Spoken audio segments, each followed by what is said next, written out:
다 함께 기도드리심으로 수요 예배 하나님 앞에 영광 돌려드립니다. 자비하시고 인애로우시며 노하기를 더디하시는 사랑의 하나님, 어두운 저희의 눈을 열어 하나님의 영광을 바라보게 하여 주옵소서. 저희에게 들리고 저희에게 보이는 상황과 환경은 너무나 암담하고 너무나 절망적인 소식들이 참으로 많습니다. 이 완악하고 빠른 세월 가운데에 하나님의 이루실 뜻을 바라보게 하시고 하나님께서 이루실 영광을 바라볼 수 있는 저들 되게 하여 주옵소서.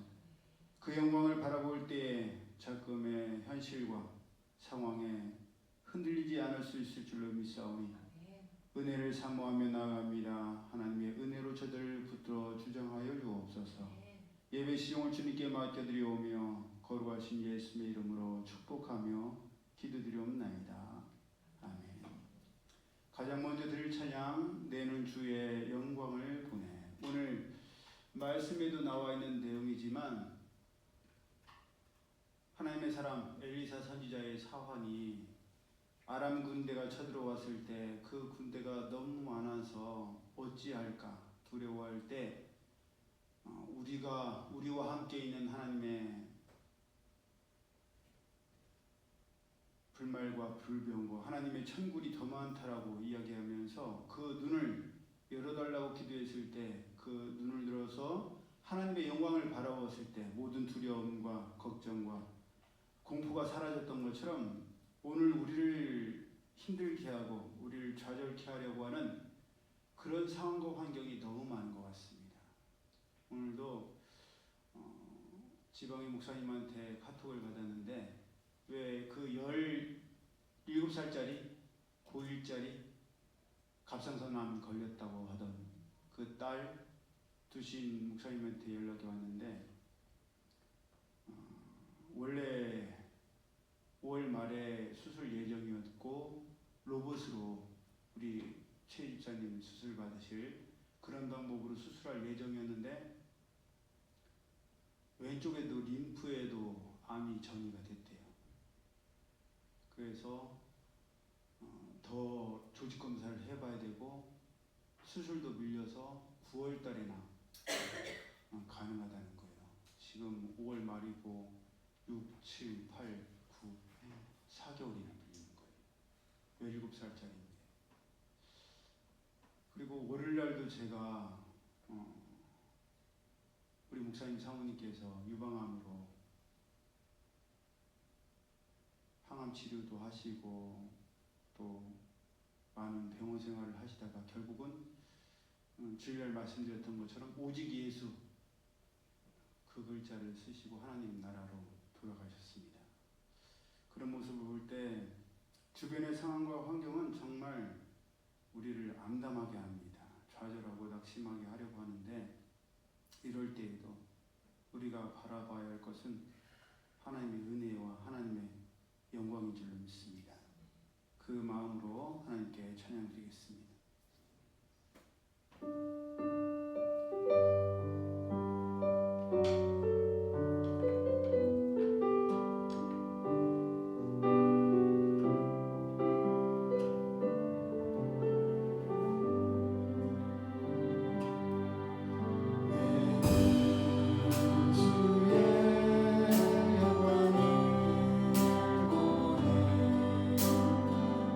우리 가운데 계신 주님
하나님의 은혜를 참 사모하지요?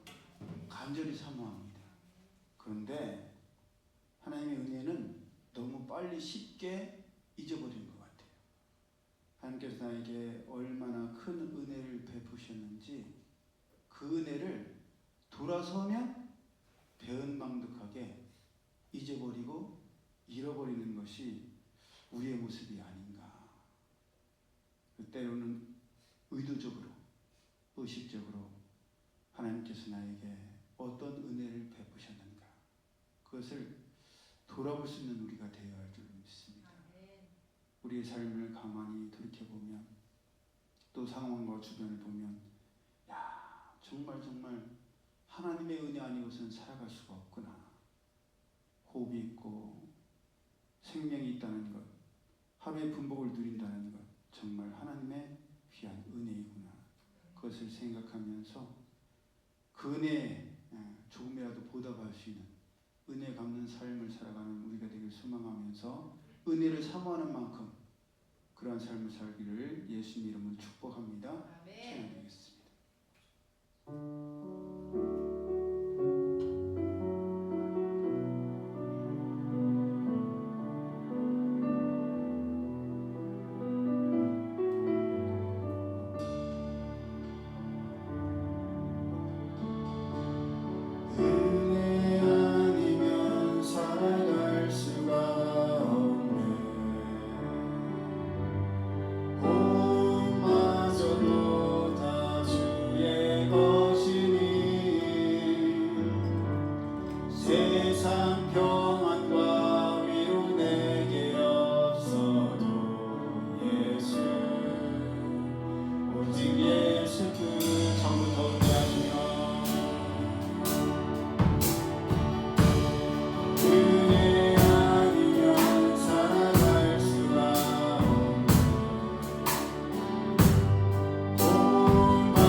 아빠 홍성기 목사님께서는 제가 지방에 들어올 때부터 지금까지 신장이 안 좋으셔서 계속 투석을 하시고 병원에 입원하시고 어디가 부러지시고 수술하시고 그것이 계속 반복되었습니다.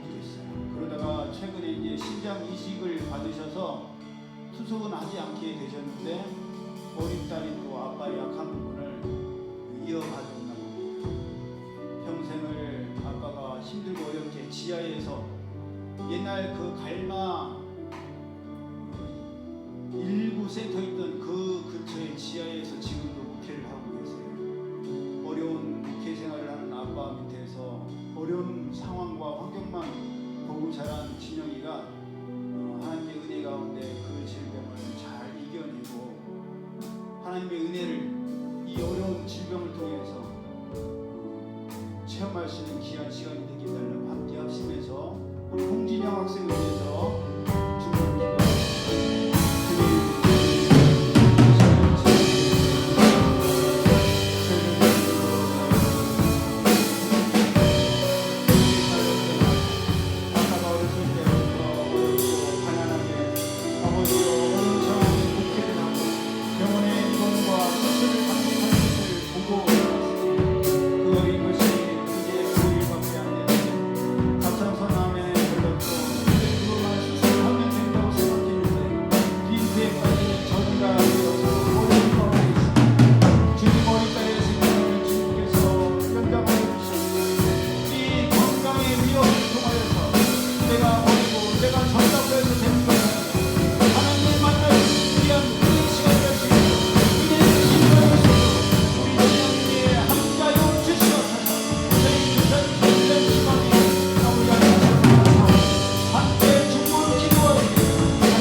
홍성기 목사님과 진영이뿐만 아니라 모든 우리도 눈앞에 우리가 예상하지 못했고 우리가 감당할 수 없는 상황이 펼쳐지면 두려워할 수밖에 없죠. 겁이 날 수밖에 없죠. 뭐 형편이라도 넉넉하고 보험이라도 잘 들어있으면 그것을 의지한다고 할 수 있지만 제가 볼 때는 그러지 못했을 거예요. 우리도 마찬가지입니다. 하지만 우리는 우리를 책임지시는 분이 계시죠. 하나님께서 우리의 보호자가 되시며 하나님께서 우리의 피난처가 되십니다. 하나님을 의지하며 나가는 우리가 되길 소망하면서 아무것도 두려워 말라 찬양드립니다.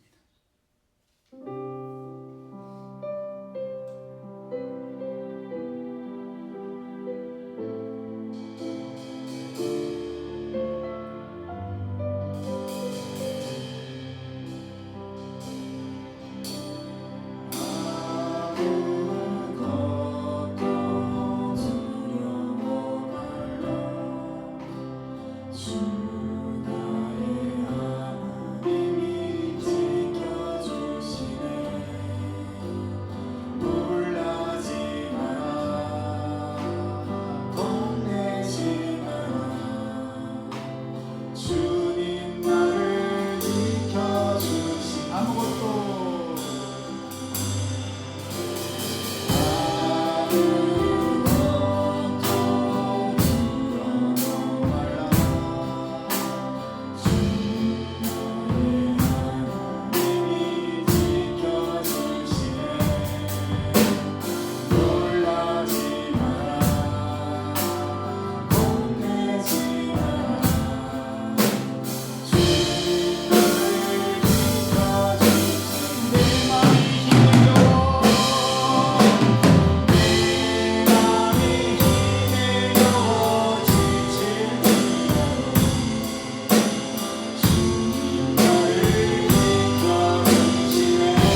마지막 드릴 찬양, 하나님은 우리의 피난처가 되시며.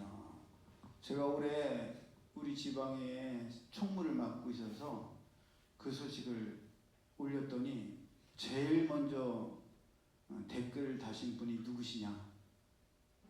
강신영 목사님이에요. 왜냐하면 본인도 지금 방광암으로 수술을 받으시고 항암 치료를 받고 계시거든요. 그러니까 남의 일 같지가 않으신 거죠. 원래 그분이 그렇게 댓글 달고 그런 분이 아니에요. 근데 제일 먼저 하나님께서 함께 하시길 기도합니다. 쓰셨더라고요. 예. 저는 바라기는 그 진영이가 고1 우리 유미한테 얘기하다 보니까 우리 유미가 원인을 알 수 없는 병에 충대병원에서도 안 되고 서울대병원까지 갔는데도 모르고 분호처럼 흐물흐물대고 일어서지도 못하고 그랬던 때가 고1이었어요. 예. 그때 저희 부부는 둘째를 잃는 줄 알았습니다. 그 정도로 심했는데 그 아팠을 때가 우리 유미가 하나님을 제대로 만나는 기회가 됐어요.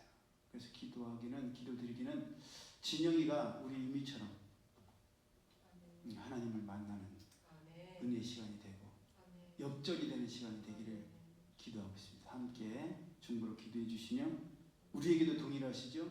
하나님은 우리의 피난처 되십니다. 찬양 드리겠습니다.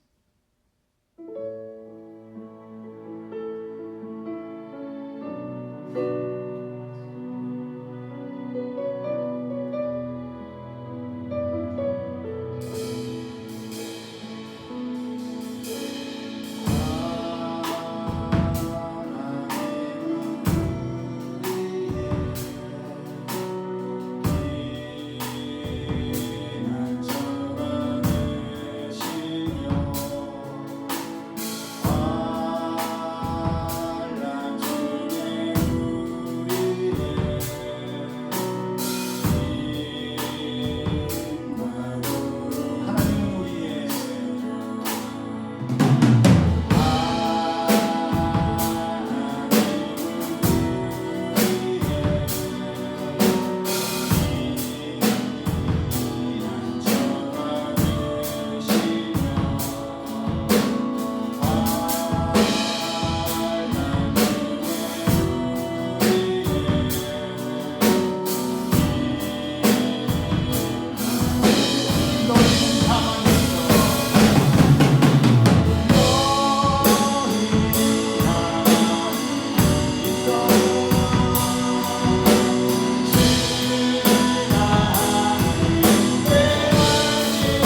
하나님 말씀 구약 성경 열왕기하 6장 8절에서 13절까지의 말씀 함께 합독합니다. 구약 성경 열왕기하 6장 8절에서 13절까지의 말씀.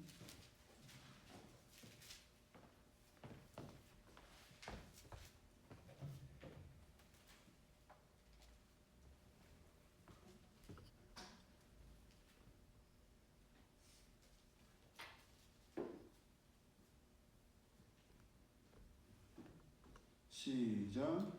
그때의 아람 왕이 이스라엘과 더불어 싸우며 그의 신복들과 의논하여 이르기를 우리가 아무데 진을 치리라 하였더니 하나님의 사람이 이스라엘 왕에게 보내 이르되 왕은 삼가 아무 곳으로 지나가지 마소서 아람 사람이 그곳으로 나오나이다 하는지라. 이스라엘 왕이 하나님의 사람이 자기에게 말하여 경계하는 곳으로 사람을 보내 방배하기가 한두 번이 아닌지라. 이러므로 아람 왕의 마음이 불안하여 그 신복들을 불러 이르되 우리 중에 누가 이스라엘 왕과 내통하는 것을 내게 말하지 아니하느냐 하니 그 신복 중에 한 사람이 이르되 우리 주 왕이여 아니로소이다. 오직 이스라엘 선지자 엘리사가 왕이 침실에서 하신 말씀을 이스라엘의 왕에게 권하이다 하는지라. 왕이 이르되 너희는 가서 엘리사가 어디 있나 보라.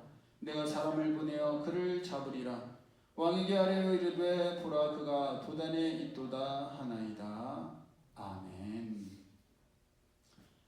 우리가 함께 합독한 말씀을 본문으로 하나님 앞에서는 감출 것이 없고 숨길 것이 없습니다 라는 제목으로 함께 은혜를 나누기를 원합니다. 아람 왕이 북이스라엘과 더불어 싸울 때 전략 회의를 가지고 어디에 잠복했다가 공격하자고 하면 여지없이 하나님의 사람 엘리사 선지자가 북이스라엘 왕, 이 당시의 왕은 여호람 왕이었습니다. 여호람 왕에게 사람을 보내어서 그곳에는 아람 군대가 매복하고 있으니 그곳으로 지나가지 말라고 알려주었습니다. 그런 일이 어쩌다가 있으면 그럴 수도 있지라고 하고 우연의 일치라고 할 수 있겠는데 매번 그러자 아람 왕은 너무나 무섭고 두렵고 불안해졌습니다. 북이스라엘 왕이 이럴 수 있는 것은 이렇게까지 정확하게 맞출 수 있는 것은 아람 내부에서 누군가가 북이스라엘 왕과 내통하거나 스파이가 있기 때문이라고 그러지 않고는 도저히 이럴 수가 없다고 생각했습니다. 하지만 하나님께서 하나님의 백성들을 도우시고 하나님의 사람들을 책임지시는 일은 이번뿐만이 아니라 그동안도 계속되어 왔습니다. 사무엘하 5장 24절을 보면 이스라엘과 다윗 왕이 블레셋과 전쟁하고 있을 때 하나님께서 블레셋 사람들이 매복해 있는 르바임 골짜기를 알려주시면서 그것으로 바로 올라가지 말고 그들 뒤로 돌아서 뽕나무 숲을 맞은편에 숨어 있다가 뽕나무 꼭대기에서 사람들이 걷는 걸음소리가 들리면 곧 공격하라고 알려주셨습니다. 모든 지형 지물과 어떻게 매복했다가 어디에 매복하고 있고 어떻게 역습해야 하는지까지도 다 알려주셨다는 거예요. 저는 이 말씀을 생각할 때마다 떠오르는 어렸을 때 기억이 있습니다. 저희 교회가 지금 그 갤러리아 백화점 있는 그쪽에 있었거든요. 거기에 산등성에 있었어요. 높은 산은 아니었고 이렇게 언덕배기에 교회가 있었는데 교회가 있고 그 바로 옆에 무덤이 하나 있었어요. 무덤이 있고 무덤에 이렇게 동산이 이렇게 있었어요. 그 동산에는 아카시아 나무가 이렇게 피어 있었어요. 그러니까 교회 바로 앞에 그런 무덤이지만 우리에게는 놀이터였거든요. 거기에서 총싸움을 참 많이 했습니다. 총싸움. 저희 어렸을 때는 미국 사람들과 인디언들 간에 총싸움하는 영화가 참 많았어요. 전쟁이 끝난 지 얼마나 안 돼서 그런지 모르겠지만 장난감 총도 진짜 총알이 나가는 비비탄 말고도 우리 최 이사님도 같은 연배니까 아실지도 몰라요. 이렇게 꺾어갖거나 아니면 당겨서 하면 안에 그 레버가 이렇게 쑥 들어가고 거기에 작은 돌 같은 걸 넣으면 그 레버가 튕겨 나오면서 돌도 같이 날아가는 거예요. 근데 그게 꽤 멀리 날아가는 좋은 성능의 총도 있었습니다. 비싼 거. 그러니까 오늘날로 치면 그런 거 갖고 돌면 난리 날 거예요. 위험하다고. 안경 맞으면 안경 깨지고 사람 시려버린다고 다칠 수 있다고 난리가 났을 텐데 저희 때는 뭐 돌팔매 던져갖고 머리 깨는 그런 일이 다반사였으니까 총알 그 작은 거 쏘는 거는 일도 아니었어요. 진짜. 그렇게 총싸움 놀이를 많이 했는데 아니 어느 날 동네 형들 가운데 머리가 잘 돌아가는 형이 있었어요. 제가 이름을 지금도 잊지 않고 있는데 이름이 칠성형이에요. 칠성 사이다예요. 칠성 형이 머리가 굉장히 좋았어요. 그래서 우리가 총싸움을 이렇게 하면 길이 이렇게 통하니까 그 길만 우리는 지키고 있는데 쪼무레기들은 보이는데 형들은 안 보이는 거예요. 근데 나중에 보니까 형들이 때로는 이쪽으로 돌아서 우리 뒤쪽을 치는 거예요. 아카시아가 있어서 여기로는 사람이 올 수가 없다. 우리 눈으로 봤을 때는 가시가 있고 그러니까 여기로 누가 오겠어 하고 이쪽은 아예 방비 안 하는 그쪽으로 갑자기 쳐들어오는 거예요. 그래서 우리가 다 총 맞고 죽었어요. 그래서 그거를 보고 배워서 저희들도 이제 밑에 애들 모르잖아요. 그 전술을. 그러니까 우리가 비밀로 하고 있다가 그 형들 졸업하고 이제 형들이 이런 거 재미없다고 안 하게 되고 우리가 이제 주력 멤버가 됐을 때 그걸 따라 했어요. 애들이 막 저쪽만 보고 막 빵빵빵 쏘고 있는데 우리 애들 몇 명 남겨놓고 두세 명 남겨놓고 걔네가 빵빵빵 하고 있는데 우리가 뒤에서 갑자기 나타나갖고 뒤에다 쏘니까 애들이 막 혼비백산 돼갖고 무서워서 그 쾌감이 이루 말할 수 없이 크더라고요. 완전 뒤통수 때리는. 여러분 우리가 총싸움도 그렇게 예상하지 못한 부분으로 왔을 때 겁이 나고 무서운데 하물며 진짜 사람의 목숨이 생명이 왔다 갔다 하는 실제 전쟁터에서 상대편이 우리의 전술과 전략을 모두 알아차리고 그에 대응한다면 얼마나 황당하고 겁이 났겠습니까? 별의별 수를 다 써도 상대방이 다 알아차리는 거예요. 이러면 우리는 질 수밖에 없겠다. 우리는 죽을 수밖에 없겠다. 그런 겁이 났을 겁니다. 본문에 나오는 아람 왕이 그랬습니다. 그런데 놀라운 것은 아람 왕의 측근 중에도 그것은 아람의 북이스라엘과 내통하는 사람이 있거나 스파이가 있어서가 아니라 이스라엘의 하나님의 선지자 엘리사 선지자가 아람 왕이 침실에 사는 말조차 다 북이스라엘 왕 여호람 왕에게 고하기 때문임을 알려주는 사람이 있었습니다. 그 사람의 이름이 나와야 안 나와요? 나오지 않습니다. 그 사람이 누구인지는 모르지만 그 사람이 정말 무서운 사람인 거예요. 왜냐? 모두가 다 적이 내통하고 있거나 스파이가 있다라고 생각하는 그때에 이 모든 일이 있어서 실질적으로 영향을 주는 사람은 북이스라엘의 왕도 아니요 하나님의 사람 엘리사 선지자임을 그 사람은 간파하고 있었기 때문입니다. 여러분 이것이 중요합니다. 겉으로 보이는 것만을 보고 판단할 것이 아니라 실제로 판을 쥐락펴락하는 사람이 누구인지 실세가 누구인지를 파악할 수 있어야 합니다. 그것은 전에 말씀드렸던 것처럼 축구나 농구 같은 단체 게임을 할 때도 정말 중요합니다. 축구 선수가 11명이고 농구 선수가 5명이나 되지만 그 중에서도 모든 선수에게 영향을 끼치고 게임의 향방을 가릴 수 있는 능력자가 아무리 약팀이라도 한두 명은 있기 말이에요. 그 패스가 그 선수에서 나오기 때문에 그 선수를 놓치면 게임을 놓치게 되고 그 선수를 잡으면 게임을 잡을 수 있는 그런 선수가 반드시 있습니다.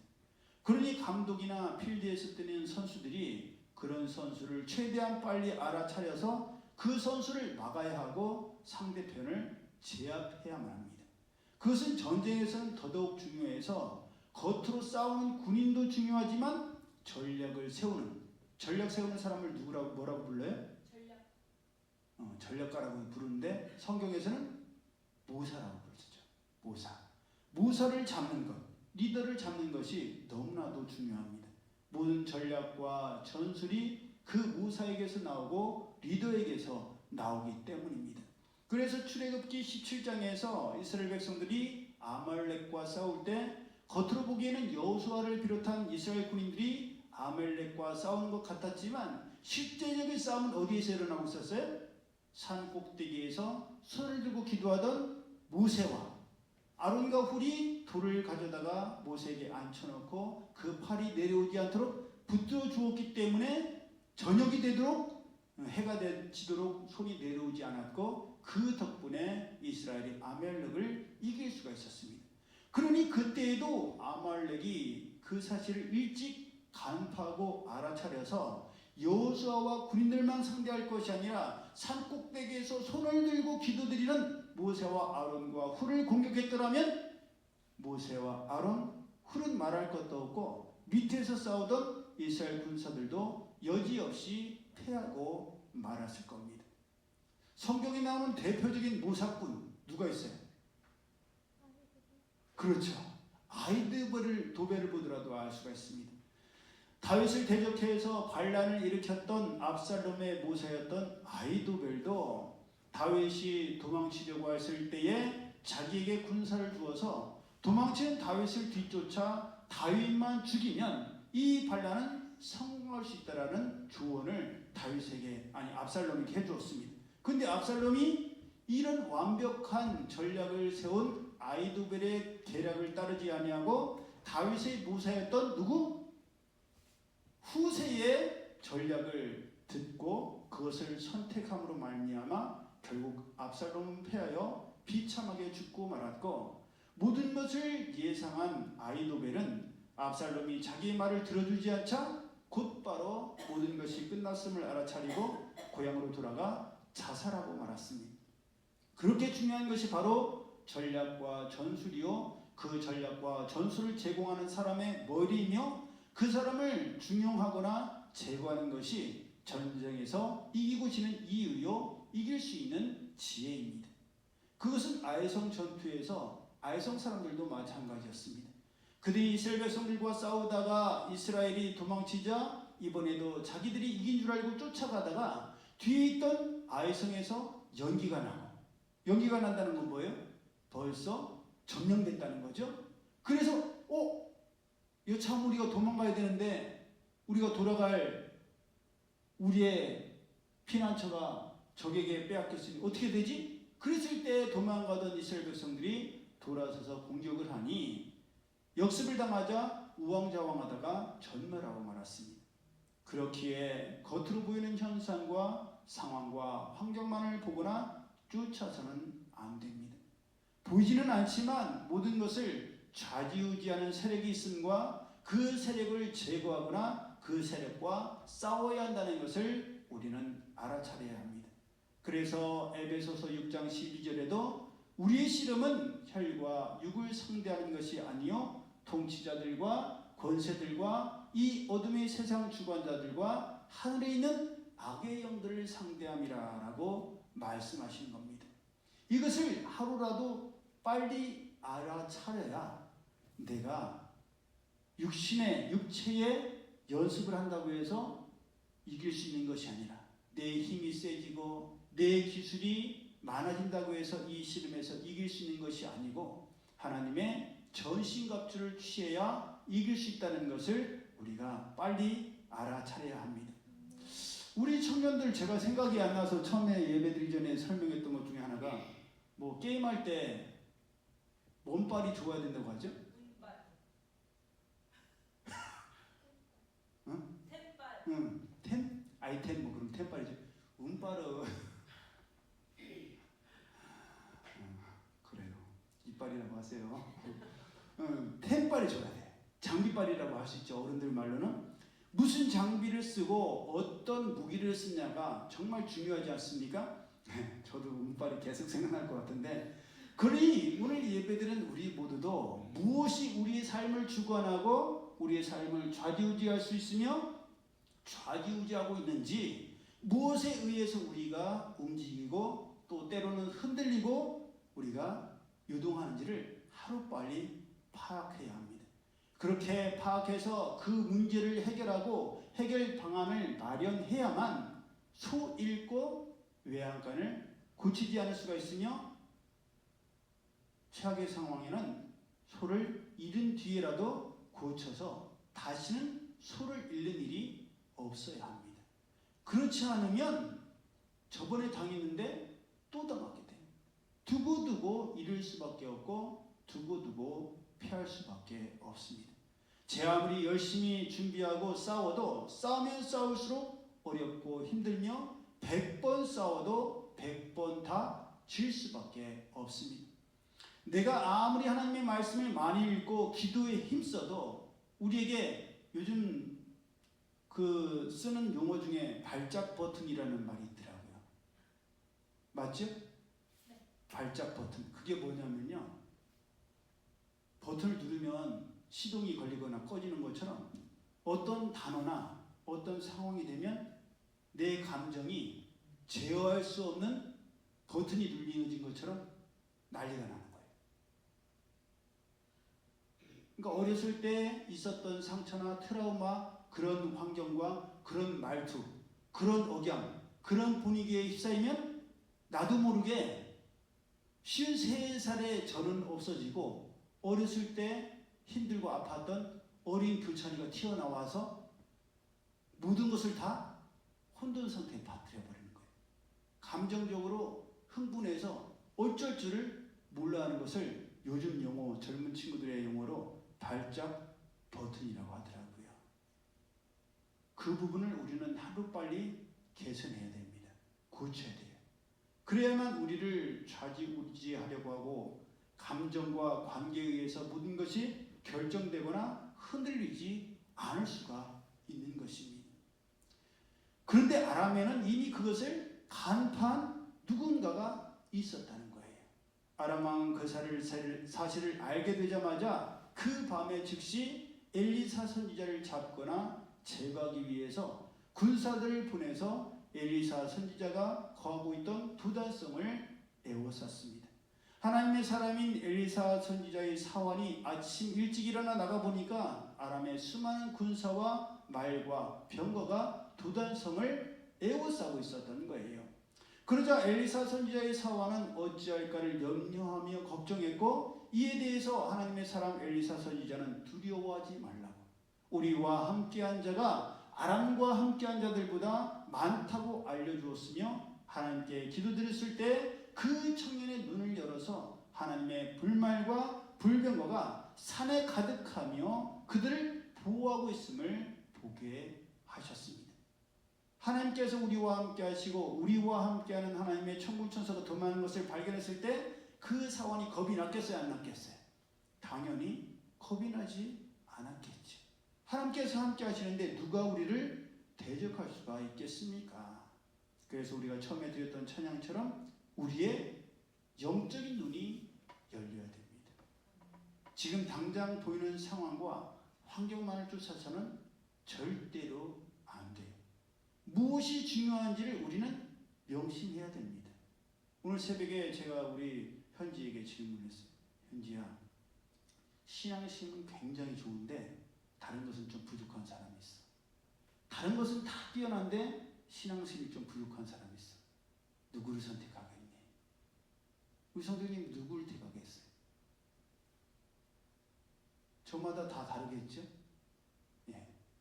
거기에 나의 우선순위와 기준점이 있는 거예요. 나는 삶에 제일 중요한 것을 어디에 두는가? 하나님을 믿고 하나님을 신뢰하는 믿음에 중점을 두면 다른 것은 당연히 불편하겠죠? 힘들겠지. 불편하고 힘들어도 그래도 나는 하나님이 제일 중요하다. 거기에 두면 그 어려움도 감당할 힘을 하나님께서 주시고 버틸 힘과 피할 길도 하나님께서 주실 줄 믿습니다. 하지만 다른 것을 중요히 여기시는 사람은 그로 인해서 영적인 어려움을 계속 당할 수밖에 없게 될 거예요. 그러니 무엇이 중요한지 우리들의 영안이 밝혀져야 될 줄로 믿습니다. 여기서 우리가 떠올려야 하는 일이 있습니다. 그것이 무엇이냐? 지금 이스라엘을 공격하는 나라가 어디예요? 아람이란 나라예요. 아람이란 나라는 조금 아까 전만 하더라도 누가 있던 나라예요? 응? 여호라? 아니에요. 문둥병 걸렸던 사람, 나병 환자, 나만 있던 나라예요, 여러분. 불과 한 장 앞에.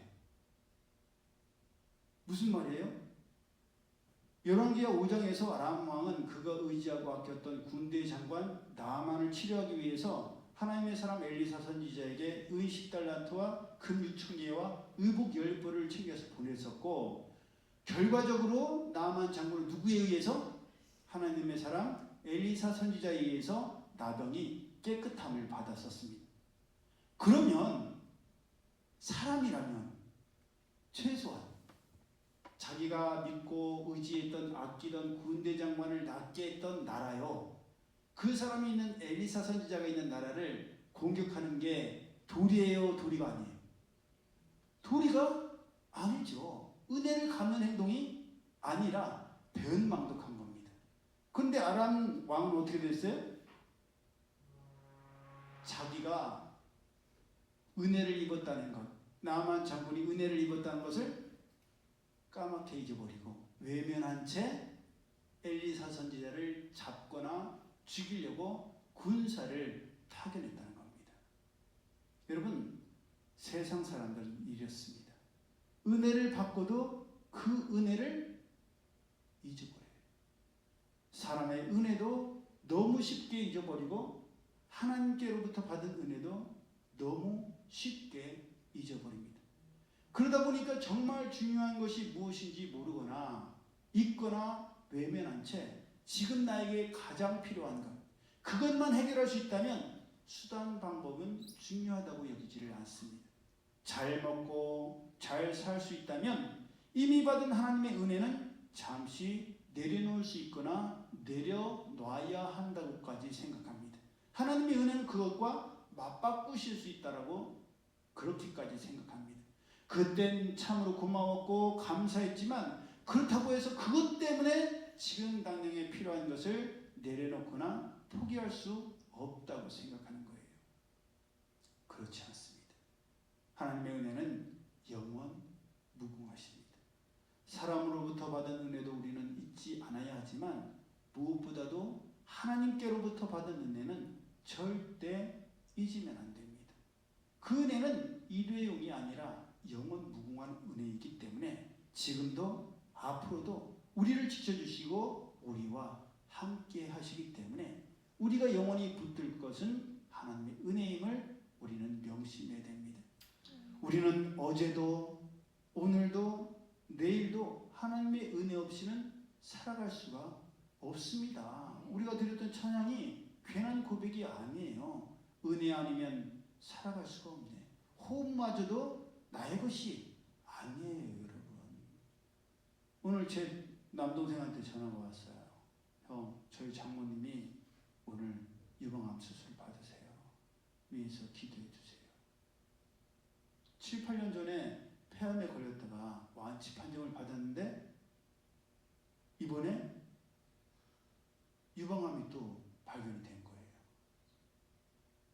주변에 여러분 암이 너무너무 많아졌어요. 너무너무 흔해졌어요. 그리고 이제는 우리 최 집사님이나 진 집사님은 우리보다 더 잘 아시고 보시겠지만 세상에 여러분 만만한 암은 없습니다. 쉬운 암, 빨리 나는 암, 안전한 암 없어요. 위암도 너무 흔한 암이라서 수술만 받으면 낫는다고 하지만 다 그렇지는 못해요.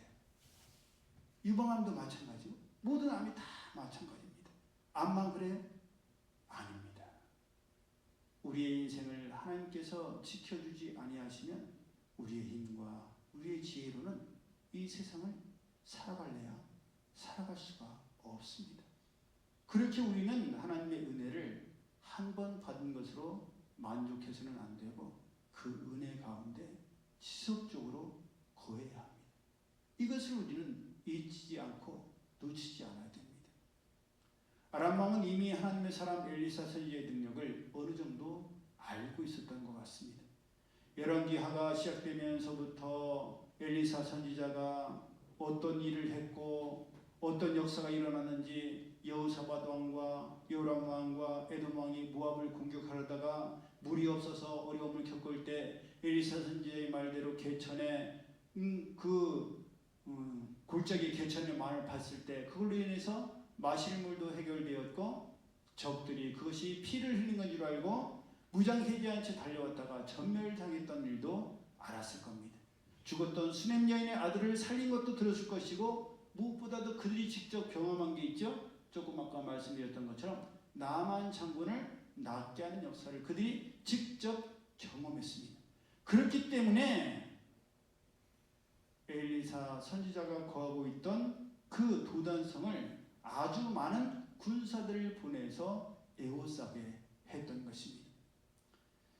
그것을 본 하나님의 사람 엘리사 선지자의 사환이 두려움에 떨며 어쩔 줄 몰라 했을 때 이 사환이 게하시인지 아닌지는 정확하게 나와 있지를 않습니다. 하지만 우리가 정황상으로 봤을 때에 게하시는 아니었을 거라고 추측할 수 있죠. 왜냐하면 게하시는 나만 장군에게 있던 문둥병이 발하였기 때문입니다. 그가 누구든 상관없이 중요한 것은 그는 하나님의 사람의 엘리사 선지자의 사환이요 종이었다는 겁니다. 엘리사 선지자도 누구의 종이었어요? 하나님의 종이었습니다. 엘리사 선지자를 지키시고 보호하시는 분이도 주인이신 하나님이시요 엘리사 선지자의 종인 사환을 지키시고 보호하시는 분도 주인이신 하나님이십니다. 이것은 오늘 예배드린 우리 모두도 마찬가지예요. 저에게도 주인은 하나님이시고 우리 성도님들의 주인도 하나님이십니다. 세상 모든 만물과 모든 사람의 주인도 하나님이신 거예요. 그러니 우리는 우리의 주인이신 하나님만 의지하고 하나님만 믿고 하나님만 바라보면 됩니다. 만물의 주인 되신 하나님께서 모든 것이 합력하여 선이 되게 하실 것이기 때문입니다. 우리는 만물의 주인이신 하나님만 믿고 나가면 되고 하나님만 믿고 의지하며 살아가면 됩니다. 눈앞에 아무리 많은 대적들이 쫓아오고 몰려오며 뒤에는 아무리 깊고 넓은 홍해가 가로막고 있어도 하나님께서는 바다에 마른 길을 내시고 마른 사막에 강을 내시는 분이시기 때문입니다. 그렇게 전지전능하신 하나님을 믿고 바란다면 오늘의 어려움과 연단과 시험도 반드시 하나님의 놀라우신 구원을 이루는 통로요 축복의 과정이 될 것입니다. 예수님께서도 잡히기 시기 전에 두려워 떠는 제자들에게 두려워하지 말아라. 겁내지 말아라.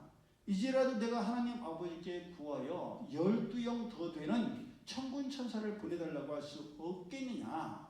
하지만 그러면 어떻게 하나님께서 하신다고 예고하신 일들이 이루어지겠느냐라고 하셨고 결국 하나님 아버지께서는 아들이신 예수님의 부르짖음에 응답하지 않으셨지만 부활의 천년물에 되게 하심으로 사망과 죽음의 권세를 꺾으셨고 이기게 하셨습니다. 그러므로 우리는 하나님께서 연약한 우리들의 눈을 열어서 하나님의 영광과 계획을 보게 하실 줄로 믿고 앞을 보던 자들의 눈을 가리워 보지 못하게 하시는 분도 하나님이심을 우리는 기억해야 할 줄로 믿습니다. 하나님 앞에는 그 무엇도 감출 수도 없고 또 숨길 수도 없다는 것을 명심해야 됩니다. 힘들고 어려워도 나를 택하시고 나를 지명하여 부르신 하나님께서 나를 책임지시고 나를 영원히 인도하실 줄로 믿습니다. 그 믿음이 있을 때 우리는 강하고 담대할 수가 있습니다. 평안할 수가 있는 거예요. 이 세상의 수많은 사건, 사고와 질병으로부터 내가 어떻게 다 일일이 그것들을 이겨낼 수가 있으며 견딜 수가 있으며 버틸 수가 있겠습니까? 우리에게는 마스터키가 있어요. 우리는 사람들 보면 약 엄청 많이 먹잖아요. 우리는 2약만 먹으면 돼요. 그렇죠? 우리는 구약과 신약, 신약과 구약 이 약만 먹으면 이 약대로 이 말씀대로 살아가면 하나님께서 모든 사건 사고부터 모든 질병으로부터 우리를 지키신다라고 약속하셨습니다. 그 약속을 굳게 부여잡고 아무리 상황과 환경이 나를 흔들려 할지라도 아니다. 너네가 아무리 그래봤자 우리 하나님은 너보다 크다. 문제보다 크고 질병보다 크시고 경제적인 어려움보다 훨씬 더 크시다. 나는 하나님만 의지할 것이다.